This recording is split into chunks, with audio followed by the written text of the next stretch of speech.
Ladies and gentlemen, today on the program, an author and teacher. We're talking writing, cities, activism, creating change, and, dare I say it, politics with young adult novelist Mary Jennifer Payne. This one goes deep, kids. Roll intro!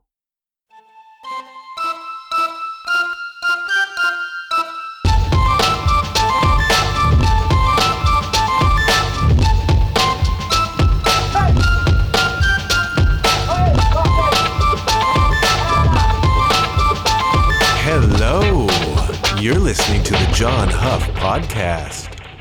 Oh, yay. The sun is shining. It's even shining here in London. Woo! Isn't that exciting? And I think it might even be shining in the real London too. Well, I'm going to find out later when I turn on the Arsenal match. Ah, right. And who's playing today? That's they're playing Brighton and Hove today, and it's an important game, as they all are. Yeah. And it leads me to the beginning of this interview. All right. Sorry, this conversation in my podcast parlance. And it begins with a bone I have to pick with you, Mary Jennifer Payne. And we've talked about this, but I want to go public with it. In your first novel, since you've been gone, first published novel, there are at least 2 incidents where people are acting like jerks wearing Arsenal shirts. And I have a problem with that. Are they really? Yes. I would have thought it was Millwall, but hey, maybe I'm going against the stereotypes. Well, we both know that any trouble caused in North London is caused by Tottenham Hotspur fans and not by Arsenal fans. This is true, but it was fiction. It would have to be fiction. The salt of the earth people. And when the movie version of that comes out, I expect that to be corrected. Exactly. It will be. All right. I needed to clear the air on that. Your new book is out. Congratulations. Thank you so much. This is book 3 of the trilogy, The Daughters of Light. It is. I had to say goodbye to everyone. It's the final installment. How does that feel?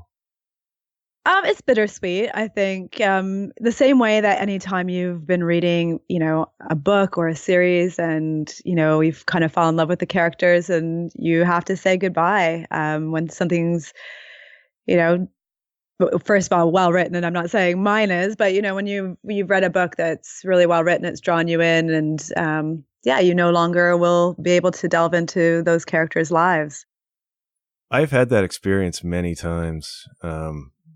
I've had tears in my eyes closing books before. Mm-hmm. It's just, especially when I was a teenager, I read a lot of fantasy fiction and, fantasy series there was one that was 10 books for crying out loud. So it's like, yeah, you're leaving a world. It's like at the end of the Lord of the Rings movies when Frodo and Gandalf and everybody get on the ship and they're sailing away. It's just the saddest thing, Yeah, for sure. I mean, I always found it. Stephen King has been one of my favorite writers since I was in grade 5. And I think he's a consummate storyteller, especially in terms of character development. And I've often felt that closing up his books. Yeah. The characters are so alive. I always get, as you well know, I have been a fiction writer myself in the past, Mm-hmm. and the final line, when you put out the final line of the book in the first drafts, that for me, there's always like a weird sort of almost sadness there too. There's like exhaustion, and then there's just this profound moment where you're like, we did it. Yeah, with this one, particularly because I knew it was a series, so obviously the final lines in the other 2 books were kind of leaving it on a cliffhanger. Right. But yeah, for this one, it really was like that was kind of the end, and not any spoiler alerts, but there's a huge transition at the end, and we don't really get to find out, fully fleshed out what happens. So I love that. I love leaving things somewhat open-ended. Yeah, well, I think that the way that it's ended is really important because I hope that it does get people thinking about possibilities and what does need to happen. I mean, the lines of fiction and nonfiction really blurred in this series. Yeah. Tell me more about that. Well, I started writing it, oh gosh, I guess maybe 8 years ago. It could have even been longer, actually, because it sat in a drawer for a bit. I began writing it. The impetus was twofold. I had a student in my class who was being quite severely bullied. And as we were on rotation, I didn't actually know the extent of it. And she was hiding. Her mother discovered that she was actually hiding in her closet. So her mother would go out for medical appointments. And she thought her daughter was at school. And this was to get away from a bully. Wow. And her mother happened to have lupus. She wonderful, both the mother and daughter, just wonderful people. So that was the impetus on one side. The other side was, this was during the time of Stephen Harper being Prime Minister of Canada. The scientists were being muzzled. They weren't able to speak out on climate change. It was, at least for me, and in terms of how I would like to see our world's paradigm, it was a pretty dark time. And so that was the impetus for sort of the climate change and looking at, corruption in government and the silencing of voices that are really important, for our planet's health and future. So that was sort of the impetus of it. And as my agent at the time didn't like the book. She actually found it was too much like Harry Potter, which I don't really see, but I think that there was such a fear about, anything that was like Harry Potter at that time. Sure. And so it sat in a drawer, and it sat in a drawer until my agent actually retired. And it wasn't that long, but maybe a year. My agent retired, and I looked up, and the first person I contacted was my current agent, who's fantastic. So a big shout out to Amy Tompkins at the Transatlantic Literary Bless you, Agency. Amy. Yeah, she's super great. And so I contacted her, and she said, "Do you have anything?" And I sent it to her, and was signed, and we sold it within a very short amount of time. That's great. So yeah, we sold all 3 books, right away. So and then, as I was writing the trilogy, things that I was writing were literally like the next year coming to fruition. There's stuff about climate change refugees. I mean, when I originally started writing that, I was thinking about the war in Sudan, but now, things are speeding up so fast. I originally put the book at 2050, and then I thought, oh no, it might be hard for my target audience to really, think about that far in the future and kind of emotionally attach themselves the way that I wanted them to. So I made it 2030. And now we look at the predictions, and it is 2030, right? That we're looking at, we're not going to be able to go back. And it's going to be a very painful existence. And things like government corruption, things that we're seeing now that are happening in the US, children being separated from their parents and being put into camps. Those sorts of things are in the book. And, I just never thought that I would be seeing it happen at the same time that these books were coming out. It's a funny thing because some people will probably look at the material and think you wrote it in reaction to what's happening. And in fact, you were predicting what's happening. Yeah, unfortunately. I mean, I would love to say that I write that fast, but I teach full time, and I teach full time at a really a high energy, very busy school. And yeah, so I mean, yeah, there's just been no time to really react. So I've got, so the last book came out, and I was actually at a reading yesterday that funny aside story. It was Family Palooza. So it was a kind of a family day of celebration, but solidarity against the education cuts that are happening in Ontario, in the West End of Toronto.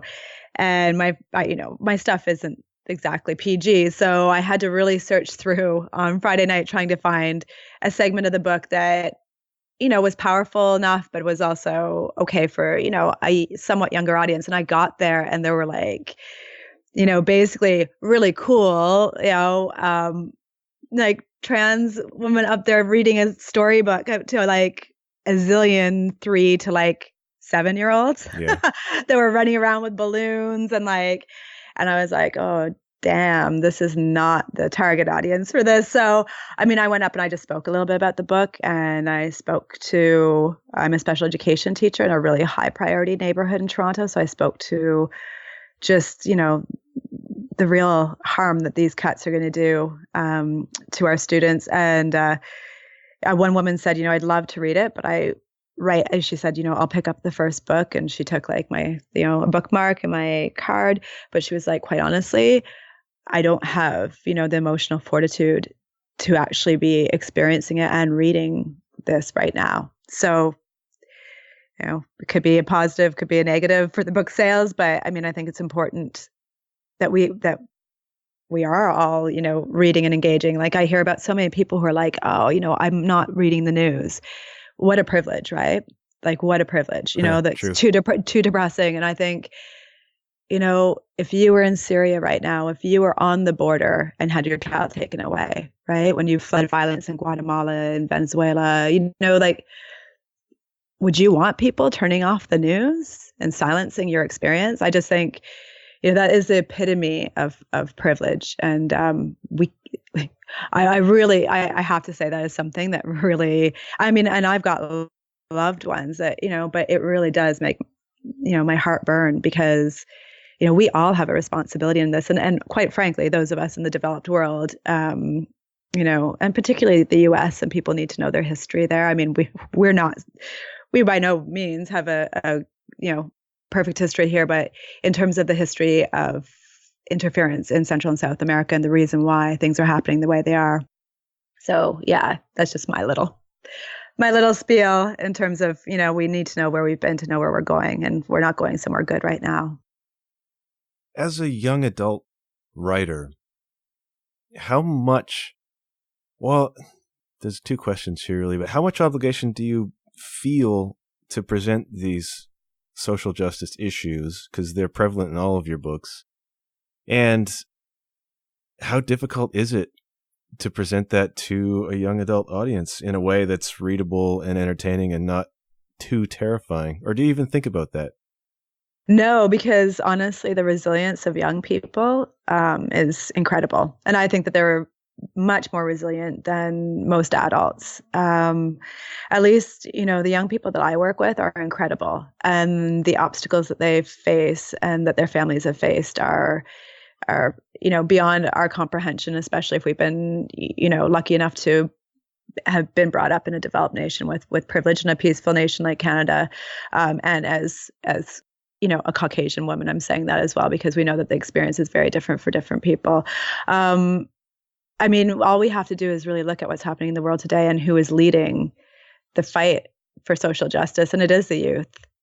So I don't think we need to sugarcoat anything for them. I started actually writing, there just weren't that many books out there, especially Canadian, that dealt with the voices and the experiences of the young people that I teach. And I'm not the person to be writing those. Really, it is, the authors that reflect those experiences. But at that time, I just really wanted to get stuff out there that did reflect their experiences in a way that wasn't, I mean, I was just talking to a colleague the other day, and there's so many books that, still deal with, you've got a protagonist of color and then it's about, segregation, or you've got protagonist of color and it's about, something, to do with, that identity strictly, rather than, you've got a protagonist of color who's just, she's just down at the cafe with her friends and, helps solve a mystery. So right. I think that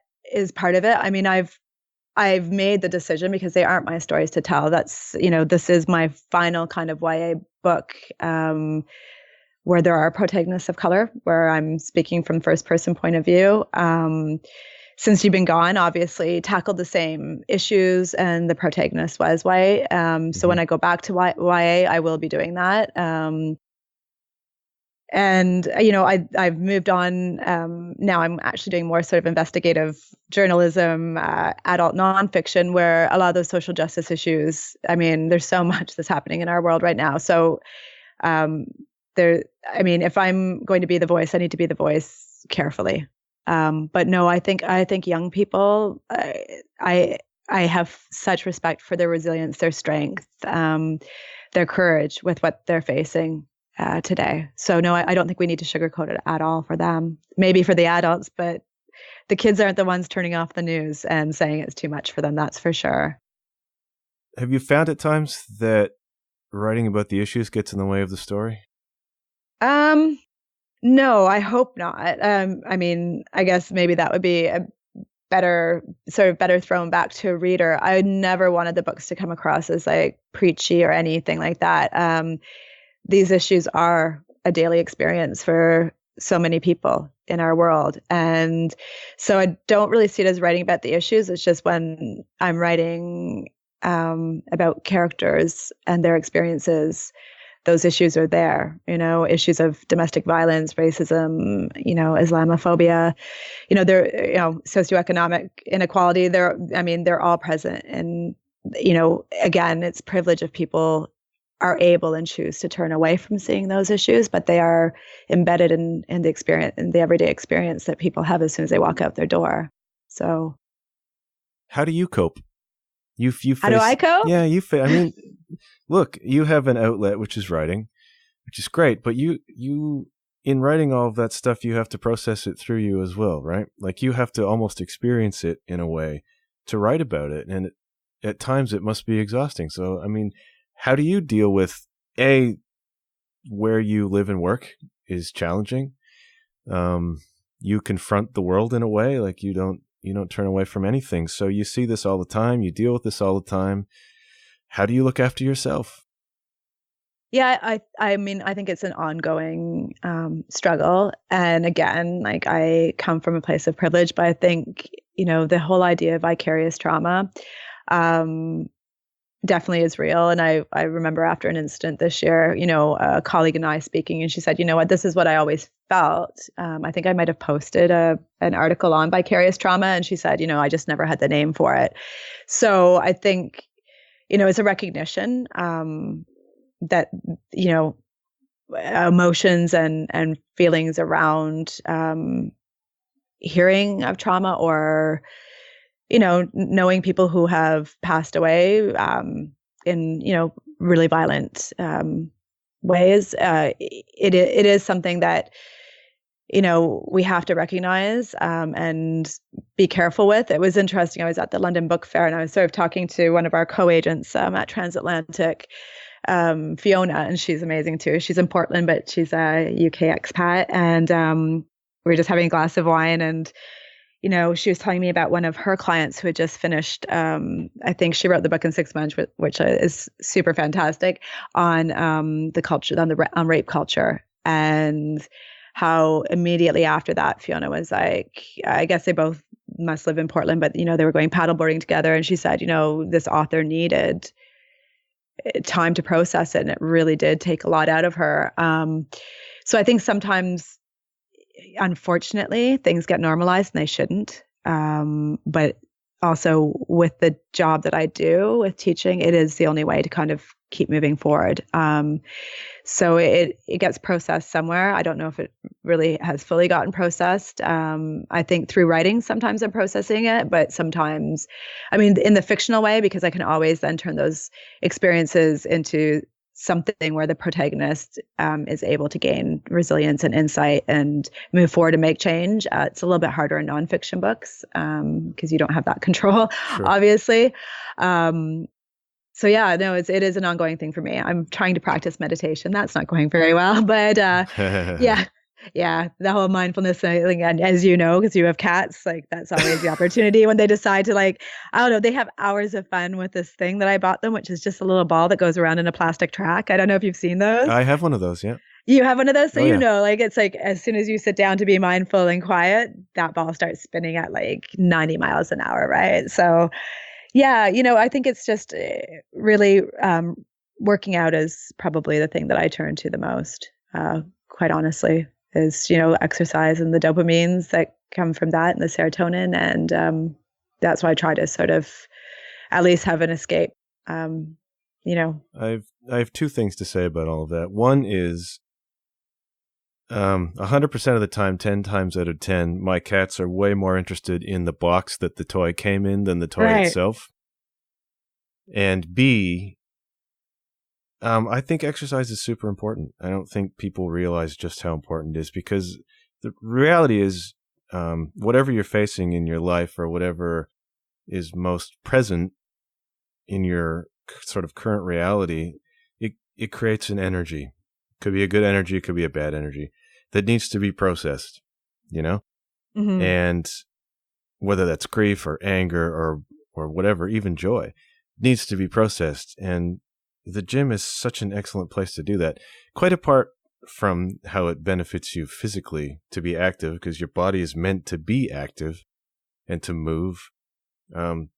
Mentally, it's such an important thing. And so I think it's really, really quite literally healthy, physically and mentally, to sort of put that energy into something productive like exercising. So, I mean, good for you. I do this all the time when I'm on the road. Sometimes you just need to be physical. And when I'm touring, I'm in the van for hours at a time, you know? So just to get out and exercise and be in control of that and to process that energy, I think a lot of people should be paying more attention to doing that, to be honest. Yeah, like for me, I think what's been honestly like a real lifesaver in the last few years has been hiking. I've had the privilege, and I'm really grateful to spend a lot of time in Southern California. So, I mean, I've always loved hiking. When I was young, I used to hike a lot because I lived outside of what is already a small city, Kingston, Ontario. Yes. Little shout out. And yeah, there's for me like hiking, because you're getting it all, right? You're getting that mindfulness, you're present.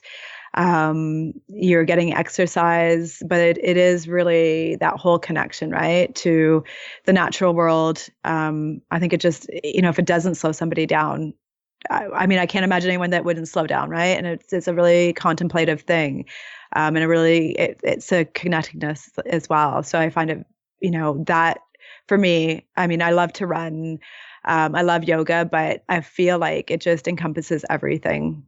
Well, there are a lot of people do walking meditations, right? Yeah, that's true. That's true. Those of us who don't sit still very well, walking meditation can be really, really beneficial. Yeah, I'm just always afraid of like mountain lions and bears and stuff. So I don't know if I could do a walking mountain. And also, I mean, we've had a lot of the, unfortunately, the mountains and the trails are pretty unstable right now because of the fires and the mudslides. Sure. So yeah, definitely I could try it. I could probably try it around here, actually. Well, the thing is, the other side of what I was going to say is that human beings, well, in this part of the world, have lost touch with nature a little bit. We live in concrete jungles, a lot of us, I'm lucky the city I live in has, there's green space here and stuff, but people don't spend time in nature anymore. And the thing is, human beings are part of the world. No, it's absolutely true. And I mean, well-designed cities do have a lot of green space, but I think part of it is when you're living in a large city, it's really, your life gets so busy, and getting around can be a challenge, that you do lose touch, like in terms of getting to those places. So not so much that those places don't exist. I mean, here in Toronto, there's a Brickworks, there's High Park, there's the Scarborough Bluffs, but to navigate that, I mean, it's really bad saying this because people say, oh, you have to make the time, but it's easier said than done. Oh yeah. But to get there, particularly if you don't drive in some cities, even if you do, I mean, Toronto's traffic is now on par with LA's. I mean, the same thing with Los Angeles, right? If you're not right by the ocean, if you're not right by the mountains, it's difficult getting around. I mean, I think cities like, London with the green space, they do a great job, right? They've got amazing rural parks everywhere. But it is difficult in some of, particularly our North American cities, where we don't have the proper public transport to alleviate traffic. And, life just, becomes extremely busy. It becomes extremely kind of concrete. Like literally it's concrete. So, I mean, people, and I'm guilty of this too, I should be spending more time in nature as well. If you want to reconnect to your true nature, I mean, that's where we come from. So when you talk about London and green spaces, you're talking about the real London, not my London. Yes, I am, yeah. Although we here in the Forest City have green spaces too, but you have this history and connection with London, England, the proper London. Yes. Tell me about London and why you love London.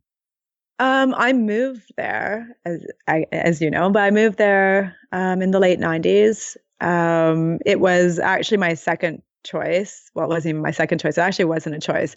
But I got into teaching, not because I think we had lots of talks about this in Teachers College, not because I actually wanted to teach, but my father really wanted me to be a teacher. So I went into it, and there were no jobs here, and I didn't want to stay here anyway in Canada. So um, I applied for a job in Los Angeles, and I believe it was Palos Verdes, which is kind of interesting because that's actually where my partner is from.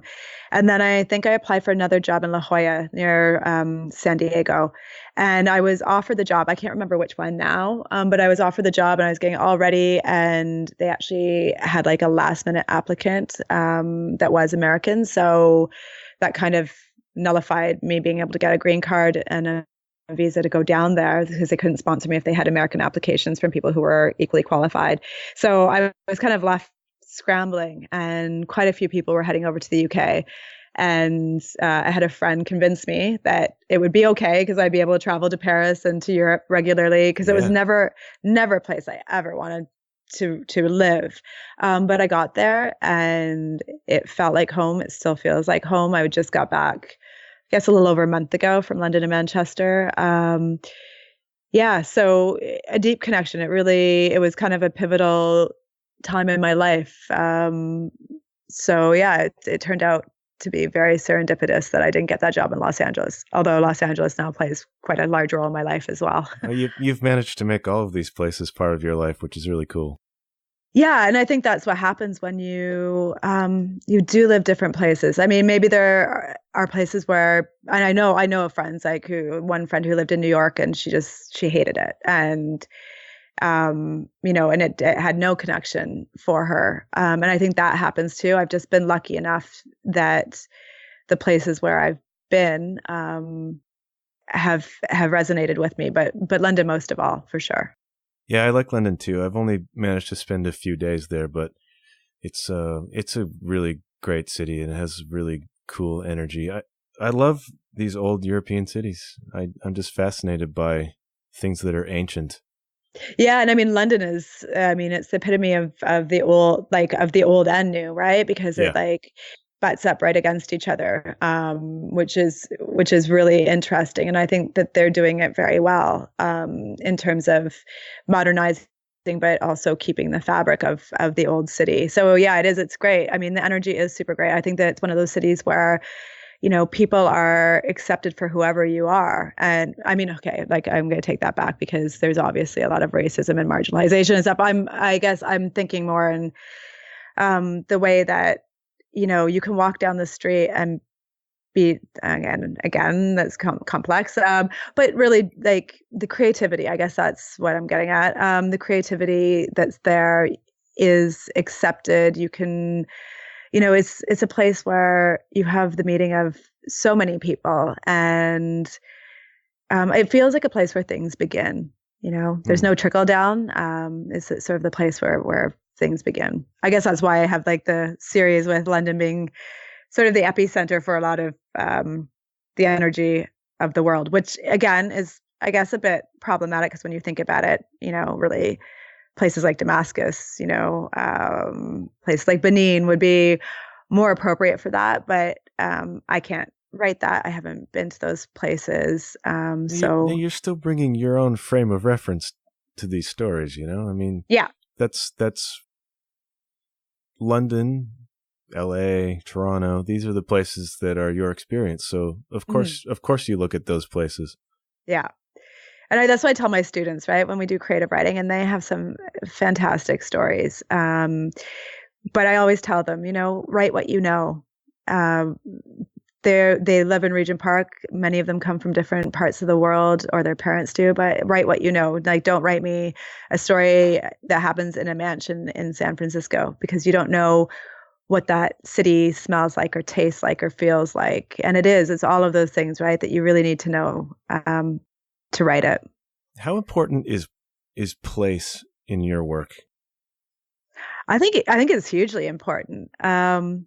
because I think you're right. Places have energy. And I don't know if everyone believes that. And it's sort of one of those things where, I've read, usually around tax time, when I did my own taxes, like they'll say, well, authors can go on the internet now and they can research places.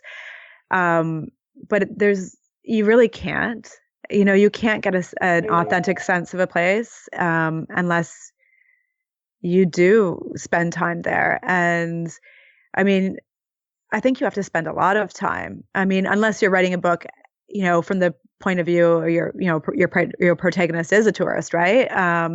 And then I would say you don't want to be in a place that you're too familiar, if that's the case, because you're going to be too familiar to write as a tourist. But I think you really need to live it, to really know, to get to the layers. And I think even as an expat, I don't want to say that, but it's hard to get to those layers.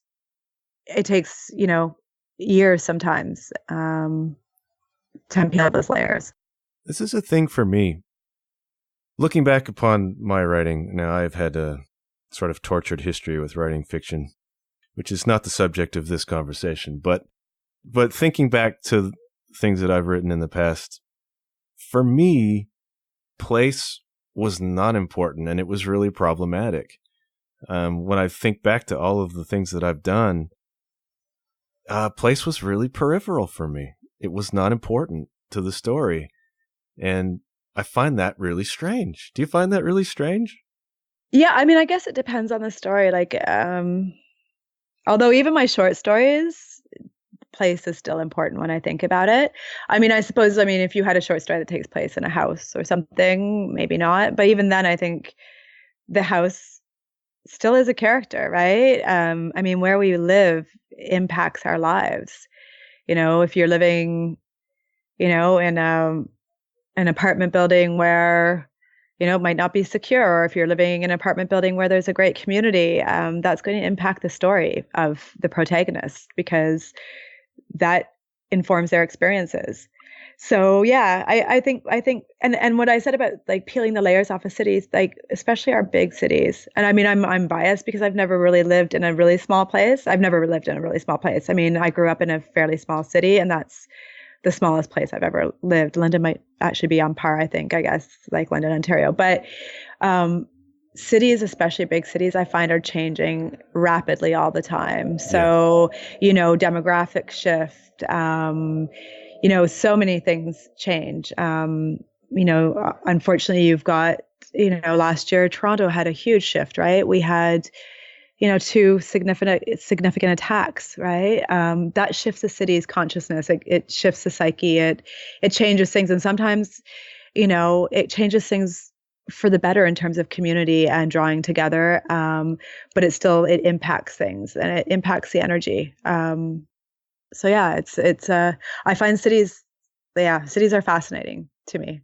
Yeah, I'm fascinated by cities too, but I have never been inclined to write about them in a strange way. Like when I've written stuff before, setting has almost been an afterthought. I've like, oh man, I need to put this somewhere. So I would tend to put it almost in anonymous big cities.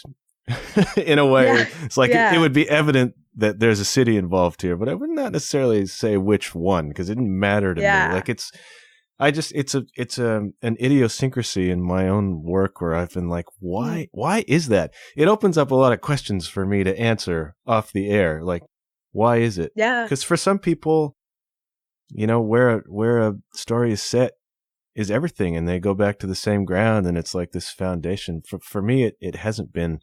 And I just wonder what that says about me. I don't know what the answer is to that, but it's curious.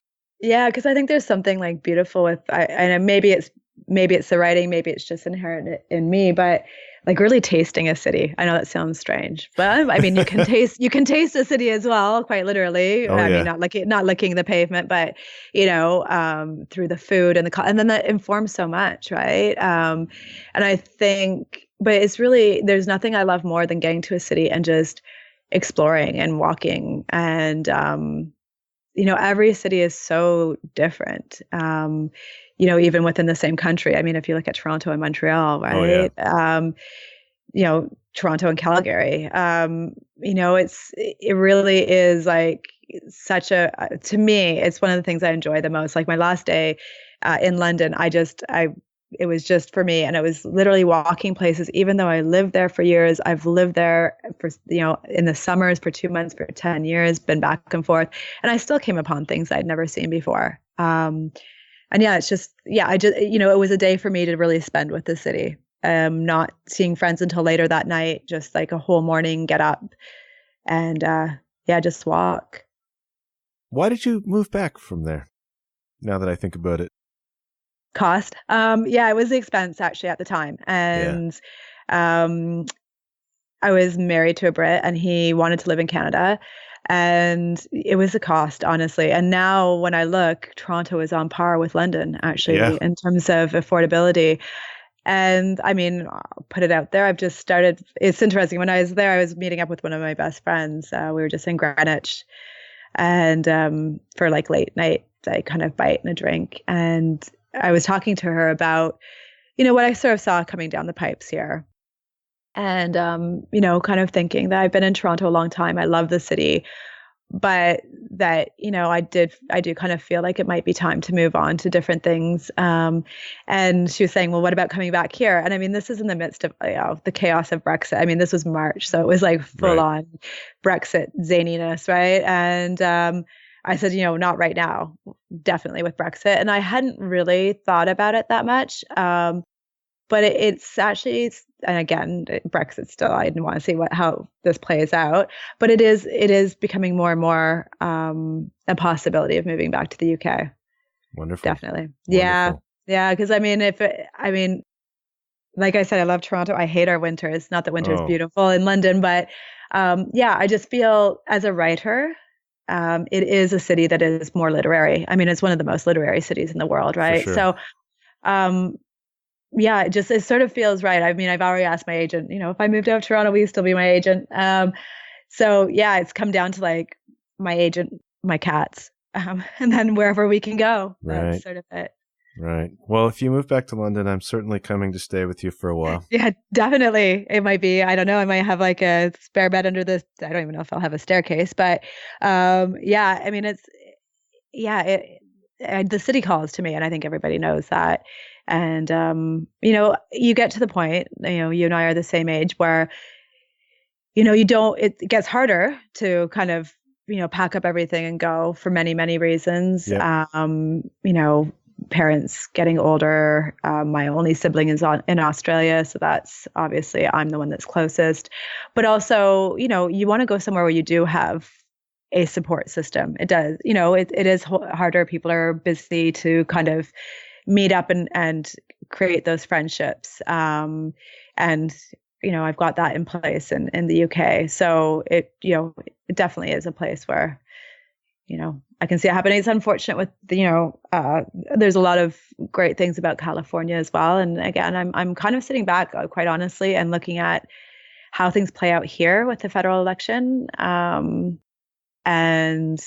in the UK with Brexit, and in the US. And I mean, for me, I need to also live in a place, I can fight the good fight, but it's also, I can also fight the good fight from abroad, which I did last time as well. From when Ontario went through a tough time, I was in London. And I just think, when you have politicians that are not only not speaking for you, but actively speaking against what you fundamentally believe to be right and just, it gets difficult to navigate in that every day. So it's not even that, they're flat out ignoring what the other side has to say, like, or ridiculing it. Take your pick. Yeah, and I mean, people are getting really harmed. I mean, it's bad. It's bad. And I mean, as a writer and a teacher, I also have to think of because I'm on my own in terms of my mortgage and stuff. Like, where am I going to actually? I mean, he slashed grants midway through this grant period, right? So it's the first year, and I don't know how long I didn't get a grant. So it's all of those things that you just kind of think and I mean, I think that is, the decimation of the arts and education and healthcare and everything else. I mean, we know that is on the agenda, despite what they say. Why is that on the agenda? What's the end game here? I'm not sure. I mean, to the government's credit, our premier was pretty straightforward and clear that he admires Trump and the policies of the current government in the United States. So for any of this to come as a surprise to anyone, I would think is questionable at best, because we're seeing a lot of the same things that were implemented then have been implemented in the US. Maybe not tailgating parties and buck a beer, but a lot of the really, I mean, those are distractions, obviously, but a lot of the, and even that, right? Even the way that things are happening with, throw out a bone in a distraction and make a deep cut somewhere else that's not getting any media. I mean, everything is basically a carbon copy. So, I mean, I suspect, that education, there's a lot of money to be made in establishing a more robust private system with credits. I mean, we've seen that in the US as well. There's a great deal to be gained, from privatization of healthcare in terms of profit for very few people. And we've seen that in the US as well. So yeah, I think, if people don't know the playbook that's happening, there's just no reason not to, really. So what does this mean for Mary Jennifer Payne, author? What do you do with all this? I think continue to write things that speak to some of these issues, to hopefully write things that, give voice to some whose voices have been marginalized. I guess I was speaking to someone the other day, and he was just saying he's in Portugal, and the same sort of thing that, you can't get a house in, Porto now because a lot of foreign investment and a lot of companies, because we know a lot of companies are coming in and buying up the properties, and that's all around the world. I know that it's a Black Star. I hope I got that right. But there is a company that was just on the CBC that had bought, I forget how many thousand units in Toronto and then in Copenhagen as well within the same week. And of course, then they do the rent evictions, and people are left without homes, and the rents go up. And we have, the Ontario government also canceled rent control. So, the sky's the limit. And, he was just saying, it's the same everywhere, particularly in the big cities. So it's just sort of, spreading light where you can, and that's what he sort of said, like, we can only do, like, try to make life for those people who are being the most impacted, in whatever small way, alleviate some suffering for people, Oh, that's a lot of responsibility. Yeah, it's such a small thing though, when we think about it. It can be down to, acknowledging someone's presence. We have so many people who are currently homeless in big cities who are, treated as though they're invisible or worse, right? And I think it's, extending, you could just letting somebody know that they exist to you and that they matter, right? And there's lots of different ways that can happen. Volunteering, all sorts of things. Do you know what I mean? Just getting out and protesting. There are a lot of ways that people can make a small difference, and those small differences, I think, for people, they really matter, right? It's not hard to spread light. This is true. Small acts. Do you think good will ultimately triumph in the end? I don't know. I'd like to. I really would. I would like to believe that. I think, when we're young, we're really idealistic. And particularly when you've lived a life like again, like, I'm a Caucasian woman, so I walk out of my door and I have a privilege that is unearned. And, you can think, oh, these times are really bad, but things have not been good for a lot of people historically, right? It's just simply that we now have people in power who are legitimizing this hate. And so we're seeing it more. And, I think particularly white people have a real responsibility to be calling it out and fighting against it, and speaking up as allies, and giving, and not, and supporting from behind in movements. we've got a lot of amazing things happening. We've got Black Lives Matters. We've got lots of youth utilizing and coming together and speaking their voice. And I think, I think human beings, I don't know if I'm right in this, but I've come to the conclusion that there are two types of, maybe there's more types of human beings, but really there's two dominant types. And, maybe it's empaths and not empaths. I don't know, but there are people that are definitely wired differently and that don't feel that same empathy, and feel truly that it's a level playing field and that their success and their place in society comes from some kind of inherent ability. Because I just can't understand someone who, has millions of dollars and still wants to accrue more when that there are people in the same city and children in the same city who go to bed hungry or who don't have access to education. So, and this is historical, right? I think since humankind began. So yeah, I think I don't really know that I shouldn't say it, but I don't know that good will overcome anything. I think this is a dynamic that is going to go on and on. I feel like, I obviously can't predict the future, but I think in circumstances like this, for me, it comes back to the individual. As you said, it's not hard to spread light. So I feel like everybody's got to up their own game. You know what I mean? Mm-hmm. Be an example, kind of. Yeah.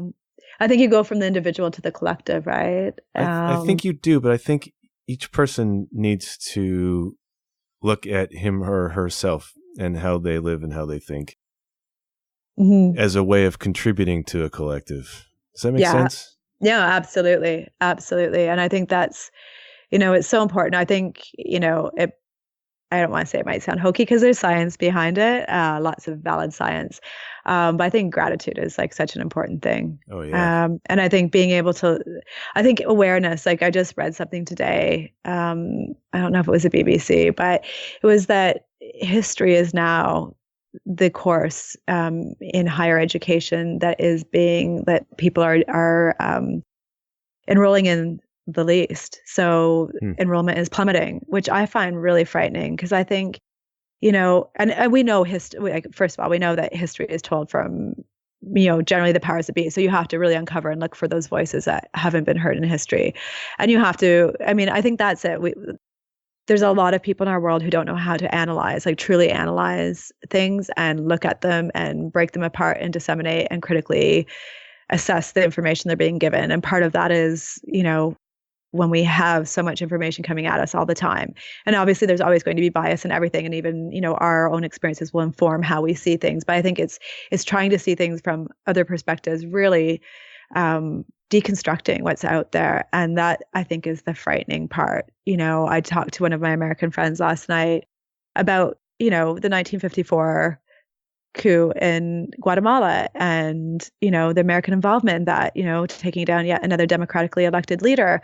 We saw that happen in Chile with Pinochet as well, throughout time. And the fact is, you have to know where you've been, as a citizen of a country to understand what's happening now. But so many people, and that's what she said, even if people are given this awareness, they will not believe it. And I guess we're really in the Orwellian kind of post-fact, right, era. And it's like, where do you go with that?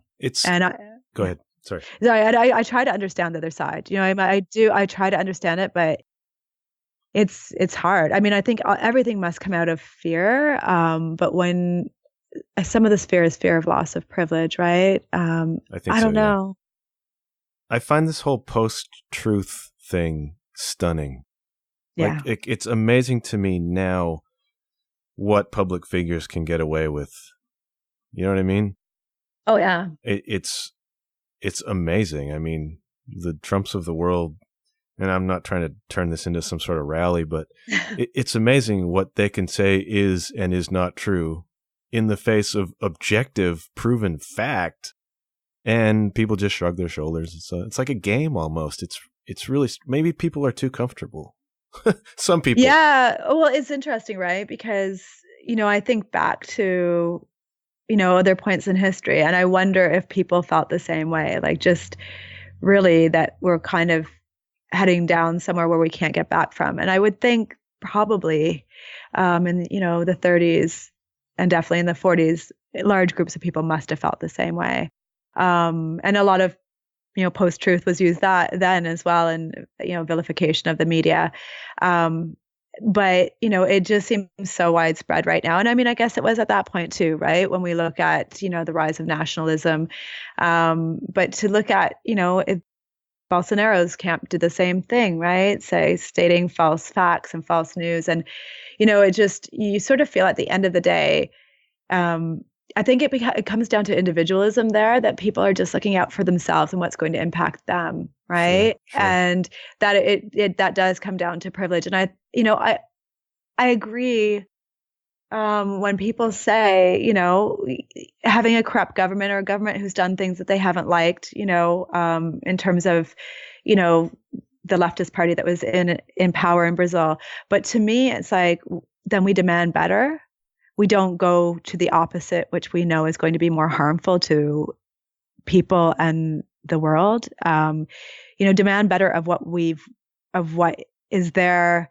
I mean, and I guess it's easy to say when I am not really harmed by the status quo, other than the fact of, probably sort of patriarchal structures, but, demand better. Don't go to something that is extreme and damaging.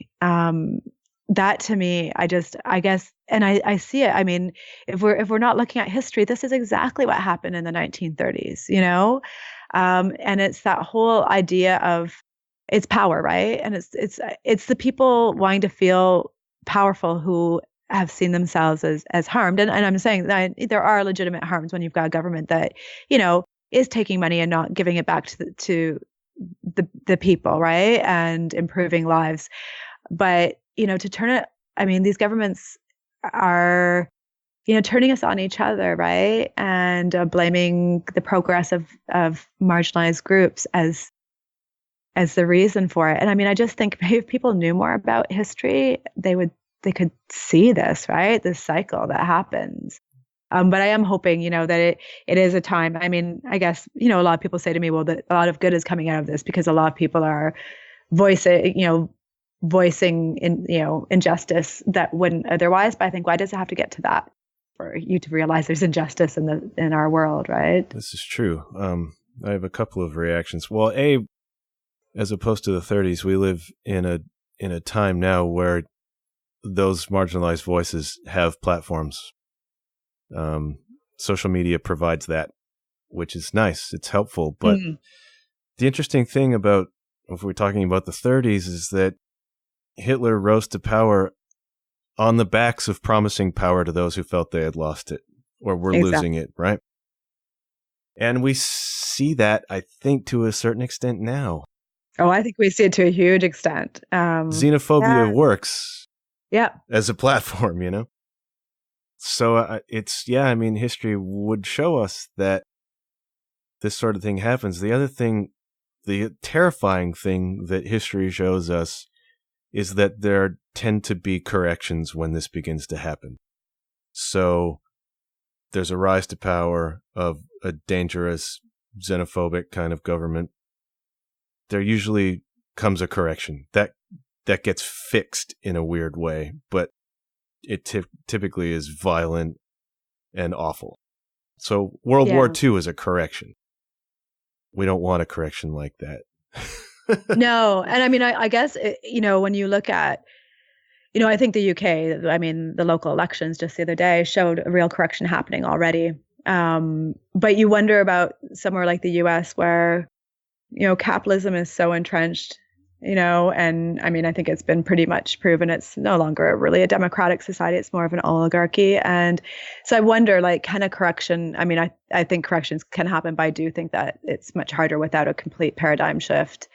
But I think, it's interesting to see up here. And I mean, people have said to me, we always follow the US, which I'm like, yeah, no, but, we are now, you know what I mean? And it is, I feel like corrections are starting to happen in other places slowly, but I think the UK will kind of start that process.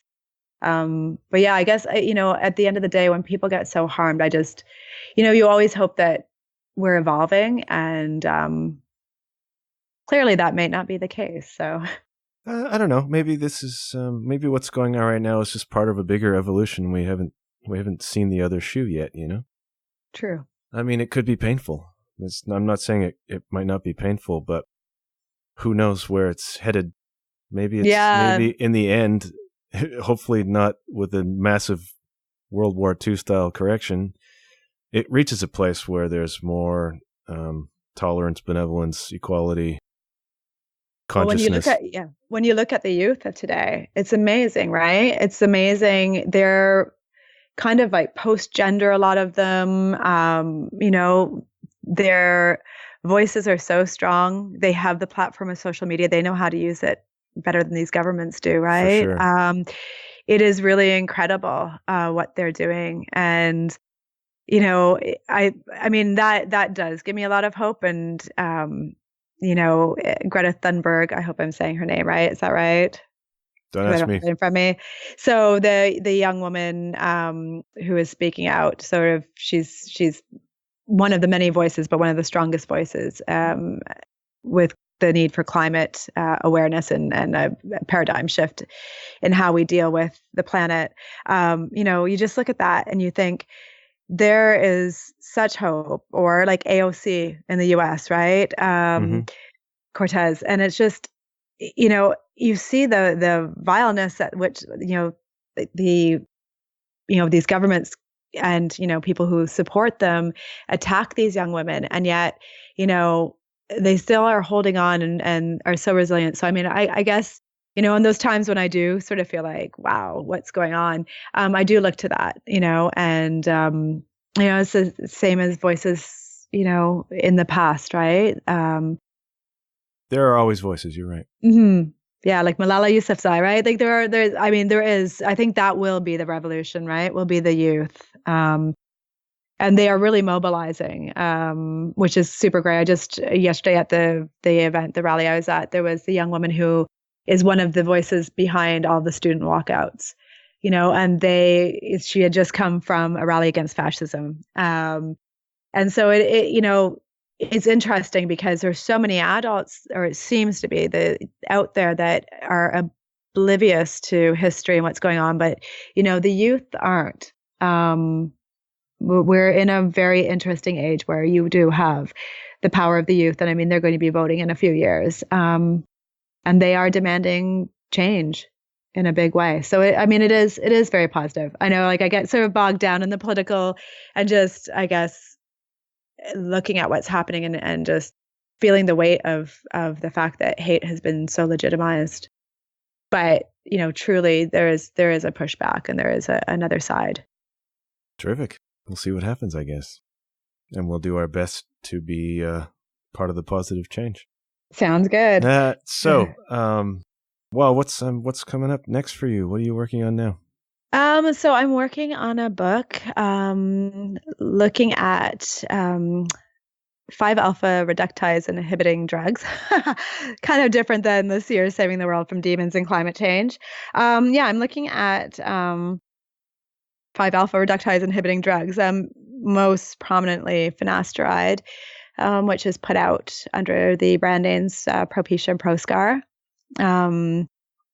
Propecia being for, being allowed for AGA, so for male pattern genetic balding, but that's being given for a variety of different hair loss syndromes, including female autoimmune hair loss like frontal fibrosing alopecias.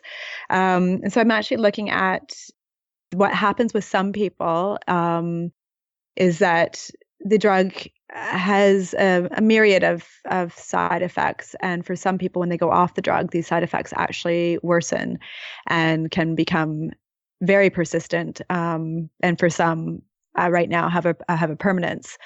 And looking at the biochemistry of what happens to the body when you do block a very important selective enzyme like 5-alpha reductase.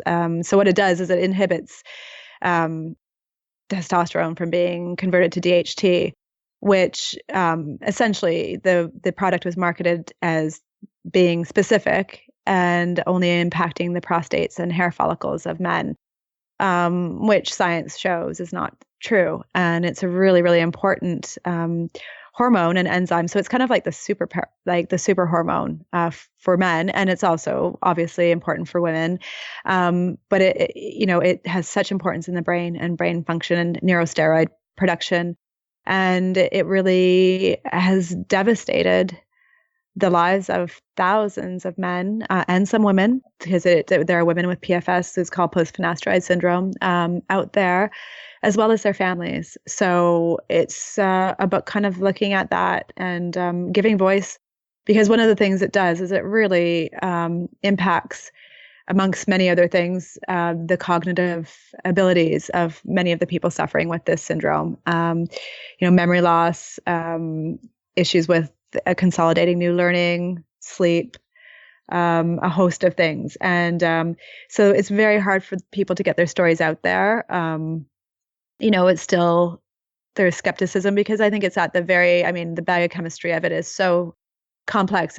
There is a lot going on in terms of research, but it's really in its infancy in many ways. And so there's still a lot of skepticism within the medical community. And so just sort of giving voice to this, for people who are impacted by it. So why nonfiction and not a novel on this one? Well, I think that because the stories of the people who are, and their families who have been impacted by it are needing to get out there the way that, I think it needs to be nonfiction to really show the horror of it. Yeah. And there's so many people working so hard on this. There's an amazing woman, Sylvia Mathieu in Paris, who lost her son at the age of, I think he was 22, I believe, and was at the London School of Economics for business and had to drop out. So he was a brilliant mind, social, everything. And he ended up taking his life due to the syndrome. And she is doing amazing things, like what's happening in France right now, the media coverage of the dangers of this drug. There are people who obviously can take it and come away, whether or not that is a genome issue where there's certain predisposition, we don't really know. That's one of the hypotheses, right? And that this triggers obviously a change in the genome for certain people. But if 2%, and that's sort of the approximation of people who will have side effects and persistent side effects from this medication, if it's 2%, when you look at the hundreds of thousands, if not millions of people taking this and being prescribed this around the world, that's a pretty big, within the United States alone, it's a pretty big, number of people. So it's kind of like saying, even if it's 1%, there's 100 guns on the table, right? And one is loaded. Are you going to be willing to pick up the gun? Do you know what I mean? It's just, and it goes back to sort of, I think, our whole issue with money making in society and playing on people's fears and powerlessness, and sort of the fact that balding, which is a completely, natural part of life. And there's a doctor that I've interviewed who I just adore. So lots of shout outs today, Dr. Andrew Rinn in Dublin, Ireland. Fantastic man who's also a writer as well. But he and performed the first vasectomy in Ireland. So Yay. pretty amazing. That's a big deal in Ireland. Huge. Like this guy, like he is amazing. But he basically, he said that, that aging and losing your hair is actually a sign of testosterone, of virility. It should be like something that you're proud of, right? That this is natural. It is not a disease to be stopped.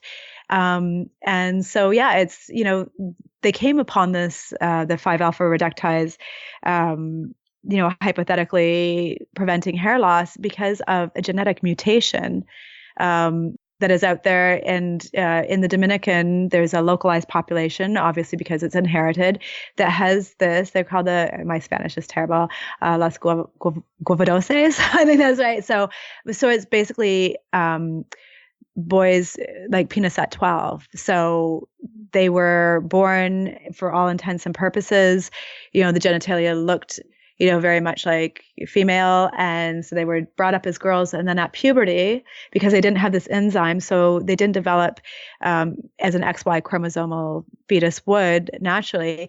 But at puberty, there was a surge of testosterone.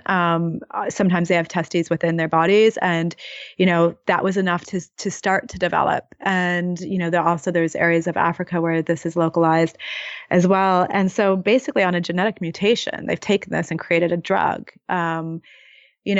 for hair loss, which, when you think about, that whole harm benefit ratio, right there, it's just insane, right? You're going to run afoul of big pharma. Yeah. So are you prepared for that? Hopefully. Yeah. I know. And it is, I think, it's hard because I do think, at one point in time, and still there are people who I think go into the industry who really want to do good. And I think at one point of time, our greatest minds were doing things like discovering penicillin, Right, sure. But unfortunately, we know that the amount of money that can get harnessed in pharmaceuticals is so extreme. I will tell you a story. Yesterday, I was in my Uber going to this reading, and I was doing Uber Pool to save money. And there were two young women in the back, and they were talking. And in very short shrift, I learned that they work in the pharmaceutical company or pharmaceutical industry to some extent. What their exact positions are, I don't know. They were talking about their salaries. They were young, so they were talking about 90,000, and they started talking, and it was interesting because they kept saying, "Yeah, don't say anything" to each other, and yet the driver and myself were there. Of course. And they were saying, "Oh, a trial for a certain drug, the drug isn't actually working," or another trial, there were two drugs, same sort of drug. And I believe the company had created both. I was catching several bits and pieces. One was more expensive, one was less expensive. Even though the less expensive one didn't have very good efficacy at all, the company was going with that because it was going to save money and they were going to sell it at the same price they would the other one. And then they started talking about the trips that the company gives them. So to Thailand, and I was just sitting there thinking, my God, like this is just so prevalent. And this is in downtown Toronto. They were going condo shopping. It's just, power corrupts and money corrupts. And it's unfortunate because we have so many people getting harmed. And I think I talked to a gentleman in Manchester who actually has PFS, and he has he calls her kinesiologist, which has obviously a very different meaning here in North America than it does in the UK. And, I got her site because she sounds like a brilliant mind. And I think it means more kind of a functional doctor, but with like a little bit, more like a functional doctor would be here. And he goes to her, and she is a biochemist, and she did work in the pharmaceutical industry, and she got out.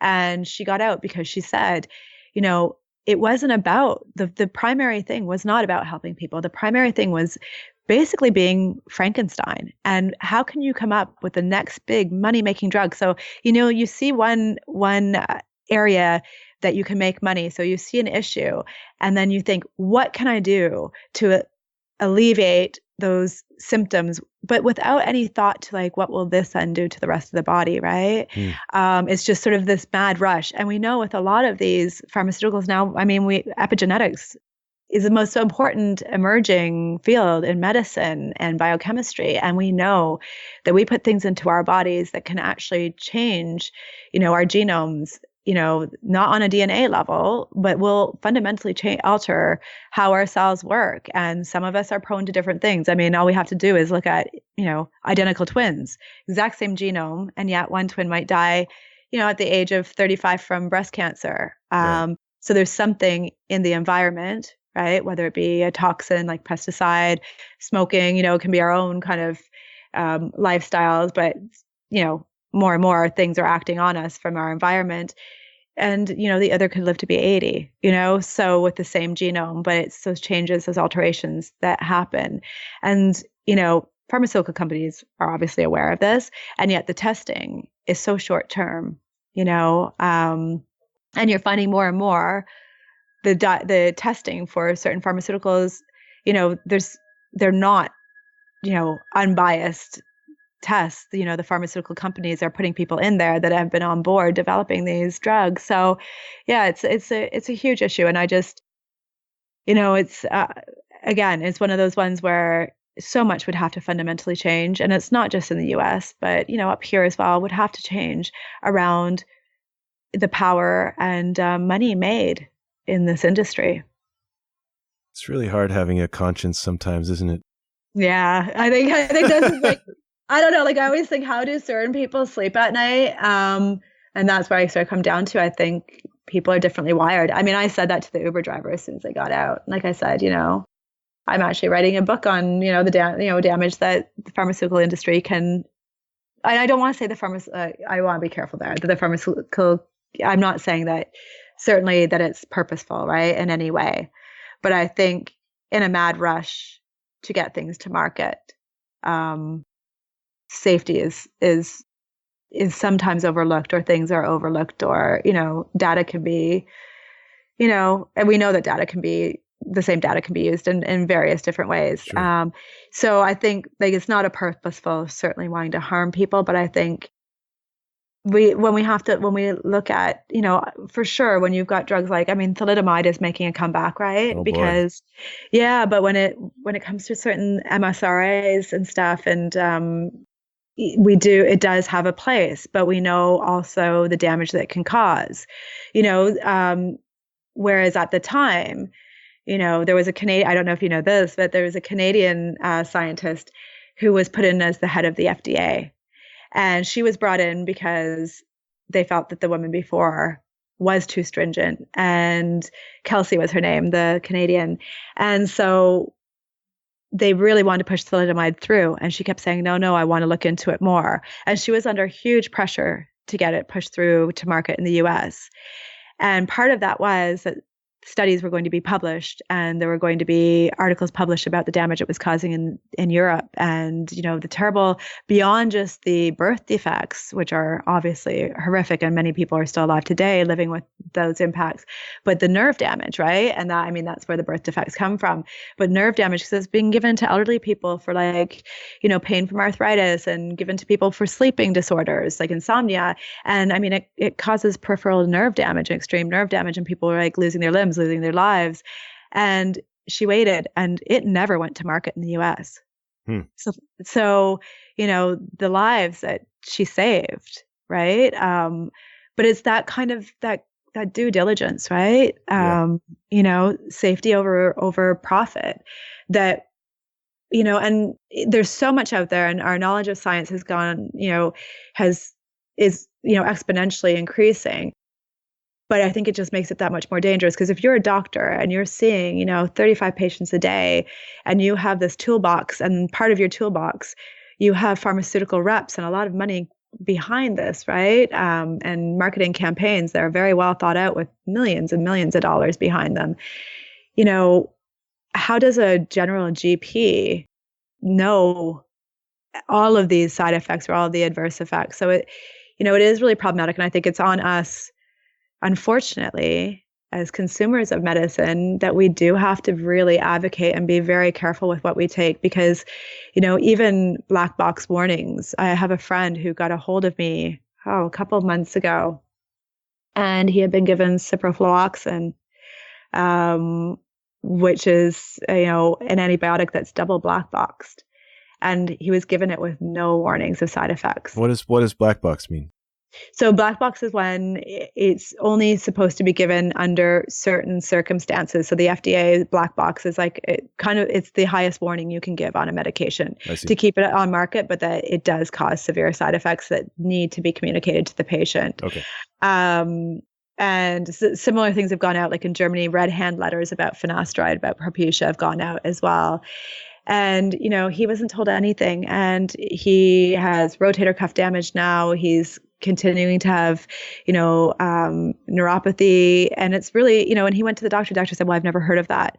Well, it's right that as soon as you Google it. And, it is, it is incumbent on us, and it's unfortunate, but I think we have to, and I'm not saying don't trust the medical system, but I think we need to realize that we now know how complex the biochemistry of the body is. And we know that you put something in your body to make one reaction, it is going to have a myriad of other effects in the body, simply by putting it in. And you have to the best of your knowledge, sometimes everything won't be out there, but I think, you have to really try to be careful, with what you put into your body. Because you see the devastation from, some of these things, and, finasteride being, and particularly with Propecia, when it's a cosmetic situation, to put something into your body to save hair on your head, honestly, there are hair systems out there. Do you know what I mean? But I think as a society, we have to get into the mindset where we're not looking at appearances as having anything to do with power or attraction, or do you know what I mean? And I think that's value. Yeah, completely. Yeah. I mean, that's where we have to get to. I fully admire people who are out there with, mental health awareness and physical differences awareness. People like Katie Piper and Taria Pitt. And there's just an amazing Canadian indie film made called Happy Face, where people with facial differences were cast. So rather than, traditionally, I forget the one. It's based on a YA novel where there's a young man who with a facial difference, but they cast a character that doesn't actually have a facial difference. But this was cast with people who had facial differences, playing the characters with facial differences. And I just think that kind of stuff is so important, right? Because you look at media and you look at, the rise in the last 10 years or so, could even be longer, of things like, Greatest Loser and, the Undateables, in the UK. And it's just, we have to look at what's behind all of this and who's controlling all of this, and, what it's doing to us as a society. I see that, social media has the potential to do so much good, but you look at, for a lot of young people, like my colleague will say how in the middle of her math class, all of a sudden she was talking about, I don't know, factorization, say, is a grade 8 math class. And a bunch of the girls suddenly got up, with their iPads and stuff and phones, and were at the window. And she thought something was going on outside. We're in a pretty high energy neighborhood, so we do have things happen sometimes. So she kind of stopped and was like, oh no, what is it? And they said, oh, the light is so good. The light's just so good. And they were taking selfies. Oh, wow. Yeah. And I don't think that's an unusual phenomenon. Do you know what I mean? And dear. Yeah. So, you look at the youth, right? And you look at, there's so much there with social media to empower, but just as much, marketing, branding, they're trying to disempower this age group too. And I think it comes down to, it's incumbent when we talk about individualism for all of us, adults, to reinforce to the youth, right? What is of value and what does matter, So. That's heavy. Yeah, it's hard when you have when we look to the south of us and you've got a president who makes fun of people who are differently abled, right? Or, constantly about women's appearances. It's just, the lowest denominator. It's just incredible. But if you don't feel good about yourself, I think it's a lot easier to side with the bully, right? Yeah. And I think that's what it is. We have to build people up. And that's where I try. I'm not, I will put it out there right now. I'm not good with that. Do you know what I mean? But we really need to try to build up people whenever we can. And I try and think of that, people I teach, like the youth I teach, or, my friends' children, if you see someone's daughter, rather than saying oh, you're so beautiful, you're so clever, you're so strong, those little things matter. Sure. Well, you're teaching people what they think they should value. You're teaching kids what they should value if you start to comment on things that are superficial like that. So yeah, that makes a lot of sense. Yeah. So speaking of the individual, I end all of my podcasts with 3 questions for my guest that I'll ask you if you're cool with it. Yeah, absolutely. So the first question I ask people, as this is meant to be sort of a motivational show, what are you working on about yourself these days? As in to better myself, or yes. Now a self-portrait? we both know how close to perfect you are. But if there's anything you're working on trying to do better, what would it be? Oh, a lot. I think, one of the things that I said, right, is really trying to listen more and trying to put myself in other people's shoes, right? And that definitely people who have a different political perspective and who may seem to support things that I find, really abhorrent. I work with an amazing individual. I co-teach with one of my friends who's an amazing individual, and he often sits back and just listens. And I think that's a very wise thing. And he chooses to contribute his voice when it's really when it's really needed, but also when he feels very passionately about something. He'll feel passionately about things, but he will sit back and listen, right, and kind of take in both sides. And I think there's a lot of wisdom to that. So I kind of strive to get to that point. I think that's a good thing for everyone to do, because it's easy to fly off the handle about things. And that creates more conflict than it resolves, right? Yeah, so it's kind of my mantra. Be like William. Be like William. We should all be like William. Question number 2 is, what are you most excited about right now? Oh, lots of stuff. Like right now in the moment, because I try to be present as well. Sure. I'm super bad with that. That's another thing I had to work on. You know what? I'm excited isn't the word when it comes to the book I'm working on. I guess really, I'm really impatient to get the book out there, to get these stories heard. I think I'm pretty excited about, I will be honest, the end of the school year and summer. But no, I'm excited that it's spring. I'm pretty excited to get back to California. It's a lot. I've been away from Southern California for the longest time that I've ever been away, in the last 5 years or so. So I'm looking forward to that.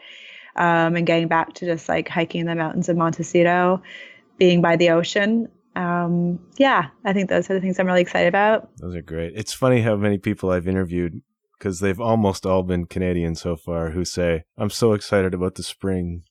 Yeah, it's been a long winter. And I'm usually in California at least like 2 to 3 times during the winter. And this winter was my winter that I was like, no, I've got to get to London and Manchester, and I've got to try and save money. And then like we've had this terrible winter. So yeah. So California sounds wonderful. Last question is, what's your message to my audience, author Mary Jennifer Payne? I think, because I know, like, correct me if I'm wrong. Part of your podcast is sort of, the impetus of it was for people to kind of get out there and go for their dreams and Yes. what they want to do. So yes. I think the biggest thing is there is no difference between you and someone out there who is like living the dream that you have. Like there's no difference. Do you know what I mean? They just simply, and I'm not going to say it's just effort. Do you know what I mean? Because I think that like the whole secret thing, like, although I believe in like the whole, try to speak the positive and everything like that and gratitude, it's not a level playing field. So I'm not going to say, that obviously some people it's easier to achieve your dream if it's to travel around the world or whatever. But in terms of like, for most of it, there's no difference. And I think the whole idea of vulnerability, like you have to take risks to get anywhere, and to make yourself vulnerable. And there's no difference between, someone who's sitting here wanting to write a novel and someone who's written a novel and put it out there. And I firmly believe, it's a craft, right? So although we have some people who are, gifted writers out of the door, right? That's not the case for most of us, and it's certainly not the case for me.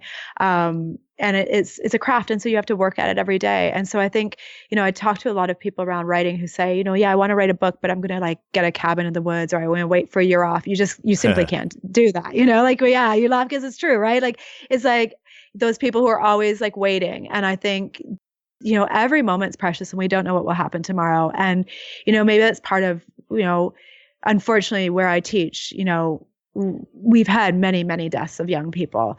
And I know some of those young people's dreams, and some of them were living their dreams, like some were, open for Drake on his like last world tour. Amazing. Right. Amazing. But they passed on now. Right. Yeah. So I think get out there and live the life you want to. And that's not saying like go out there and like sell your house tomorrow, but start actively doing it.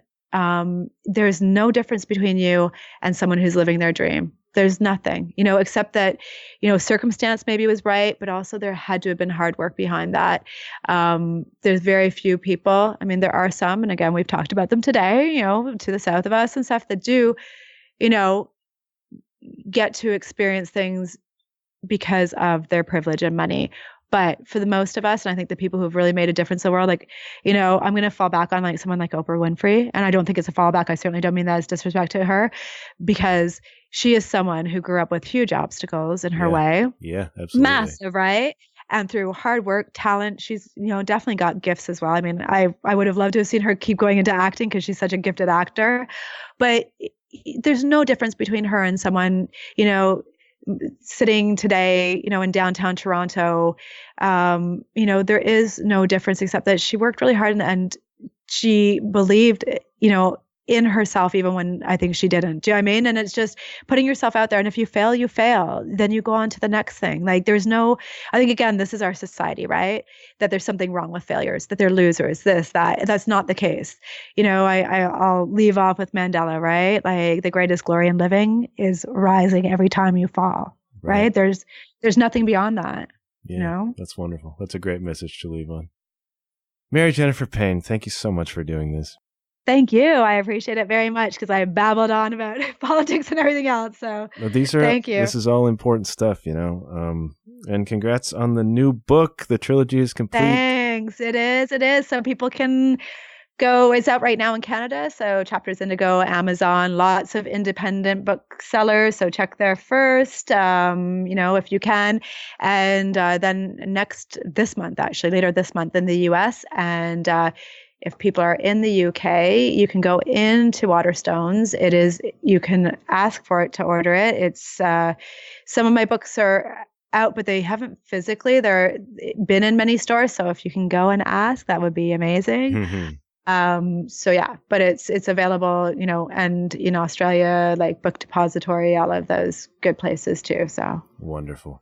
Okay, go enjoy the sunshine. Thank you very much. I will. I'm going to take a cat to the vet. So. Oh, that sounds I good. hope you have a good day. Thank you. Yeah. Okay. Take care. Bye-bye.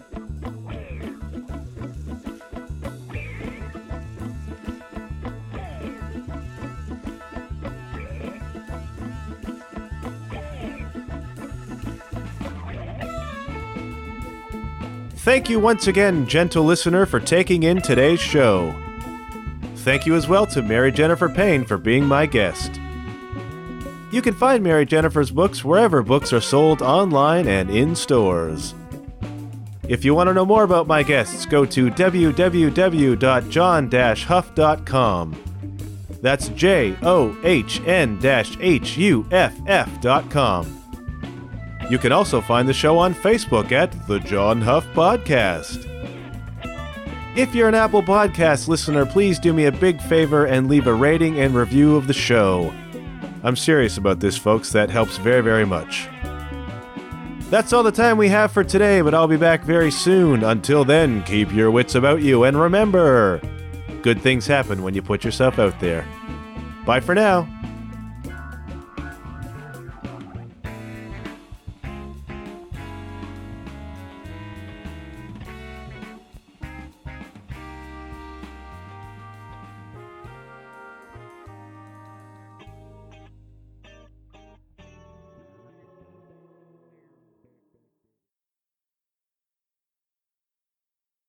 Man, there are a lot of power tools in this neighborhood. It's relentless. Do you hear that?